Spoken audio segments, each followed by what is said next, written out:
Hello guys, আসসালামু আলাইকুম। তো আপনারা সবাই জানেন যে কালকে বিশ্ব ইজতেমার শেষ দিন। তো আজকে রবিবার সন্ধ্যাবেলা আমরা বেরিয়ে পড়েছি। তো ইনশাআল্লাহ 2 থেকে 3 ঘন্টার মধ্যে আমরা সেখানে পৌঁছে যাব। তো আপনারাও আসুন, দেখবেন কেমন লাগে।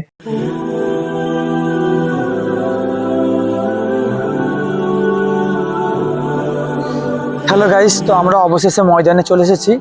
তো আমরা প্রায় 3 ঘন্টা পথ অতিক্রম করে এখানে এসেছি। আর এখানের যা ভিড়, সেটা আমরা ভেবেও তুলনা করতে পারবো না, এতটাই ভিড় হয়েছে। প্রায় 1 কোটির কাছে লোক।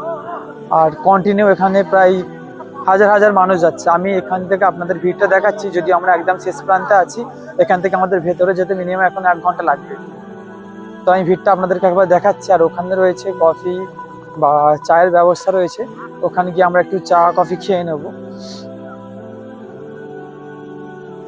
তো আমরা প্রায় 1 ঘন্টার মতো হেঁটে আমাদের যে হাওড়া জেলার তাঁবুটা রয়েছে এখানে, তো আমরা সেখানে চলে এসেছি। এই বাঁ দিকে যেই তাঁবুটা রয়েছে, এখানে আমাদের বিশ্রামের জন্য জায়গা করা আছে। তো আমরা এখানে ঢুকে একটু বিশ্রাম নেব। তো আপনারা দেখতেই পাচ্ছেন যে এখানে কতটা পরিমাণ ভিড় রয়েছে। আমরা ভেতরে ঢুকে অনেক খোঁজাখুঁজির পর একটা ফাঁকা জায়গা দেখতে পেয়েছি, ওখানেই আমরা কাপড় পেতে একটু বিশ্রাম নিয়ে নেব। আর এখানে কড়াকড়িভাবে বারণ করা আছে ভিডিও না করার জন্য। তো আমি ফজরের ওয়াক্তের ভিডিওটা করে নিয়ে আমি ওখানেই শেষ করে দেবো।